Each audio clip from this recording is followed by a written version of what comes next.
വിഷു കളറാക്കാൻ വേണ്ടി OTTയിൽ 10 സിനിമകൾ എത്തിയിട്ടുണ്ട്. ആ 10 സിനിമകളുമായിട്ടാണ് ഇന്ന് റിയാലിറ്റി മീഡിയ വന്നിരിക്കുന്നത്. വീഡിയോയിലോട്ട് കടക്കുന്നതിന് മുമ്പ് ഈ ചാനൽ ഇപ്പോൾ തന്നെ സബ്സ്ക്രൈബ് ചെയ്ത് വെക്കുക. മലയാളമടക്കം വിവിധ ഭാഷകളിലായി ഒരുപാട് ഹിറ്റ് ചിത്രങ്ങൾ OTTയിൽ എത്തിയിട്ടുണ്ട്. ആദ്യത്തെ സിനിമ അനശ്വര രാജനും സജിൻ ഗോപുവും കേന്ദ്ര കഥാപാത്രങ്ങളായി അഭിനയിച്ച പൈങ്കിളിയാണ്.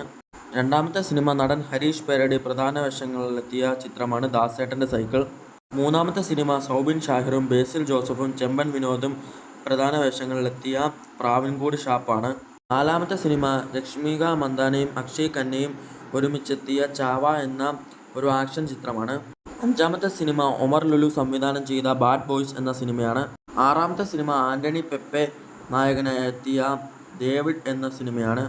ഏഴാമത്തെ സിനിമ ധ്യാൻ ശ്രീനിവാസന്റെ കുടുംബശ്രീയും കുഞ്ഞാടും എന്ന സിനിമയാണ്. എട്ടാമത്തെ ചിത്രം റാം ജഗദീഷ് സംവിധാനം ചെയ്ത ഹിറ്റ് ചിത്രമാണ് court state vs a nobody. ഒമ്പതാമത്തെ ചിത്രം നവാഗത സംവിധായകൻ ഇളങ്കോ റാം സംവിധാനം ചെയ്ത പെരുസു എന്ന സിനിമയാണ്. പത്താമത്തെ സിനിമ സൗബിൻ ഷാഹിറും ധ്യാൻ ശ്രീനിവാസനും ദിലീഷ് പോത്തനും നിമിത പ്രമോദും എന്നിവരെ പ്രധാന കഥാപാത്രങ്ങളായി എത്തിയ മച്ചാന്റെ മാലാഖ എന്ന സിനിമയാണ്. നിലവിൽ ഈ പറഞ്ഞ 10 ചിത്രങ്ങളാണ് വിഷുവിനോടനുബന്ധിച്ച് എത്തിയിരിക്കുന്നത്. ഇതുപോലത്തെ കിടിലൻ ലേറ്റസ്റ്റ് അപ്ഡേറ്റ്സിനായി നമ്മുടെ ചാനൽ മറക്കാതെ സബ്സ്ക്രൈബ് ചെയ്ത് വെക്കുക.